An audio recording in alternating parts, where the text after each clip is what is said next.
Shalom Bapak Ibu, selamat pagi. Hari ini saya menjumpai Bapak Ibu melalui kebenaran firman Tuhan dalam Injil Matius pasal 15 ayat 32 sampai 39. Namun sebelumnya mari kita berdoa.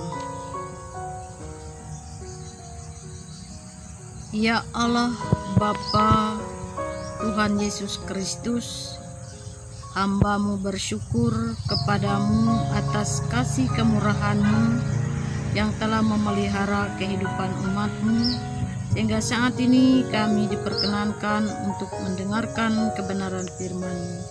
Kiranya oleh kuat kuasa Roh Kudus-Mu menolong dan mengurapi kami, supaya dapat menyambut firman kebenaran dan menjadi berkat bagi kami umat-Mu kini dan selama-lamanya. Amin. Jemaat yang diberkati oleh Tuhan, kisah atau cerita di dalam Matius 15 ayat 32 sampai 39 ini sebenarnya bukanlah hal baru, karena juga sudah diceritakan pada pasal 14 di dalam Injil Matius pada ayat yang sebelumnya. Kita dapat melihat tentang cerita Yesus memberi makan 5.000 orang dengan 2 ketul roti dan 2 ekor ikan di dalam pasalnya yang ke-14 di ayat yang ke-17 dan seterusnya. Dan lagu dalam puji-pujian anak sekolah hari Minggu juga sudah sangat familiar. Namun pada cerita tentang Yesus memberi makan 4.000 orang dengan beberapa ekor ikan bersama dengan murid-muridnya dalam pasal 15 ayat 32 sampai 39 ini, saya tidak akan membacakan semuanya, tapi saya bacakan ayat yang ke-32 sebagai renungan untuk kita pada hari ini, yang berbunyi berikut. Di sana Yesus memberi makan 4.000 orang. Bunyi firman Tuhan demikian. Lalu Yesus memanggil murid-muridnya dan berkata, "Hatiku tergerak oleh belas kasihan kepada orang banyak itu. Sudah 3 hari mereka mengikuti aku dan mereka tidak mempunyai makanan. Aku tidak mau menyuruh mereka pulang dengan lapar, nanti mereka pingsan di jalan." Kata murid-muridnya kepadanya, "Bagaimana di tempat sunyi ini kita mendapat roti untuk mengenyangkan orang banyak yang begitu besar jumlahnya?" Saudara, Bapak Ibu sidang jemaat yang terkasih di dalam Tuhan kita Yesus Kristus, apa yang mau dikatakan di dalam Matius ayat pasal 15 ayat 32 sampai 33 tadi, hati Yesus tergerak oleh belas kasihan. Ini mau mengatakan bahwa mujizat itu terjadi mulai atas prakarsa ilahi. Dan mengapa Yesus mau melakukan mujizat itu? Dengan tentu dikatakan tadi hatinya tergerak oleh belas kasihan. Dan ini artinya mujizat itu adalah anugerah, karena Tuhan peduli bagi umatnya, bagi manusia, ya, sehingga tergerak hatinya oleh belas kasihan karena sudah 3 hari 4.000 orang itu mengikuti dia, memfokuskan dirinya, hidupnya untuk mengikuti Yesus, dan Yesus tidak ingin mereka yang sudah memfokuskan hidupnya juga tidak diperhatikan kebutuhan secara fisik atau biologisnya. Oleh karena itu Yesus mengatakan kepada murid-muridnya tentang apa yang ada pada mereka, dan mereka mengatakan bagaimana mungkin bisa memberi makan. Ini juga mau menunjukkan ayat 33 ini, kita melihat ada satu kekhawatiran yang memang natur dimiliki oleh setiap orang itu adalah kekhawatiran di dalam hidupnya. Dan juga tersirat dari ayat 32 sampai 33 ini, sebenarnya Yesus ingin mengajarkan, mengedukasi para murid bahwa dalam peduli itu lintas budaya itu tidak lagi menjadi hambatan, ya. Karena itu Yesus mengajarkan agar mengasihi itu tidak lagi terbatas hanya pada suku sendiri atau sebangsa mereka sebagai orang Yahudi atau sebagai sesama murid. Tetapi Yesus ingin agar mengasihi, tergerak hati dengan belas kasihan itu benar-benar menyentuh semua lini kehidupan manusia, tidak lagi dibatasi oleh waktu, tidak lagi dibatasi oleh suku di situ. Karena itu ada banyak orang, 4.000 orang itu termasuk orang-orang non Yahudi, artinya orang-orang Yunani di dalamnya. Nah, itu bagian yang pertama.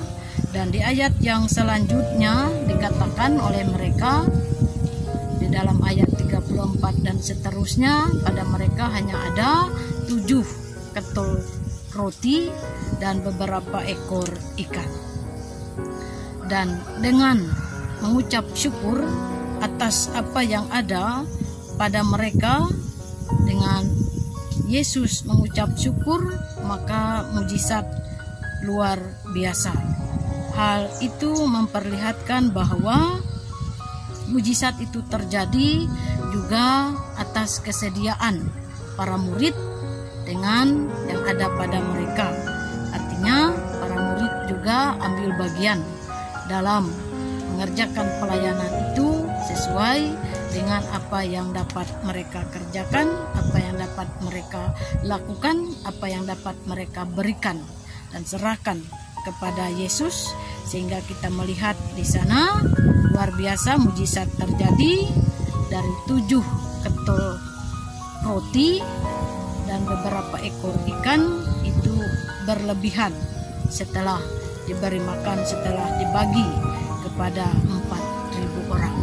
Nah, Bapak Ibu, apa artinya ini juga patut kita pahami, maknai bahwa kita dalam kehidupan sebagai orang percaya untuk ambil bagian di dalam pelayanan itu tidak harus menunggu kita memiliki hal-hal yang besar seperti itu, atau menunggu kita mempunyai sesuatu yang lebih lagi dari apa yang kita punya, tetapi dengan apa yang ada pada kita, sesuai kemampuan, sesuai apa yang ada pada kita, sesuai yang apa bisa kita berikan dengan keikhlasan, itu juga bisa menjadi berkat dan juga menjadi saluran berkat ketika kita ambil bagian di dalamnya. Dan dengan mengucap syukur di ayat 36 kita melihat sekali lagi ucapan syukur mengajarkan kepada kita bahwa melayani itu tentu disertai dengan ketulusan dan kesungguhan, ya, sehingga besar manfaatnya, besar gunanya, sehingga bukan hanya bagi diri si pelakunya tetapi juga bermanfaat besar bagi orang lain. Sehingga apa yang kita miliki sekecil apapun, ketika bisa kita lakukan itu, ketika kita bisa sumbangkan itu, Tuhan akan berkati itu dan menjadi berkat, menjadi mujizat yang luar biasa.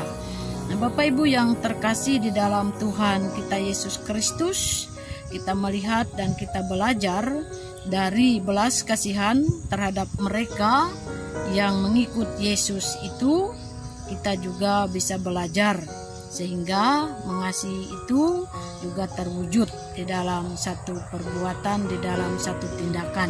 Kepedulian itu tidak hanya diwartakan saja, tetapi juga menjadi aksi seperti itu, ya, sehingga memiliki potensi dan kemampuan yang sangat besar ketika disertai dengan aksi dan tindakan nyata. Dan inilah juga yang harusnya menjadi teladan dan juga menjadi ciri-ciri kehidupan orang-orang percaya di dalam Tuhan. Nah, saudara, Bapak Ibu sidang jemaat yang diberkati, mari kita bersama-sama sekali lagi menajamkan apa yang ada kepada kita, menjadi kepedulian kita bagi pelayanan gereja, bagi kemuliaan nama Tuhan, sehingga kita percaya bahwa dengan apa yang boleh kita berikan sesuai dengan talenta yang ada pada kita, sesuai dengan apa yang kita miliki, kita percaya itu akan menjadi berkat, bukan hanya bagi diri kita, tetapi juga menjadi berkat bagi banyak orang, seperti di dalam cerita ini tadi. Kiranya firman Tuhan terus memotivasi, memberi semangat, dan juga memberi kekuatan kepada kita di tengah pandemi COVID seperti ini.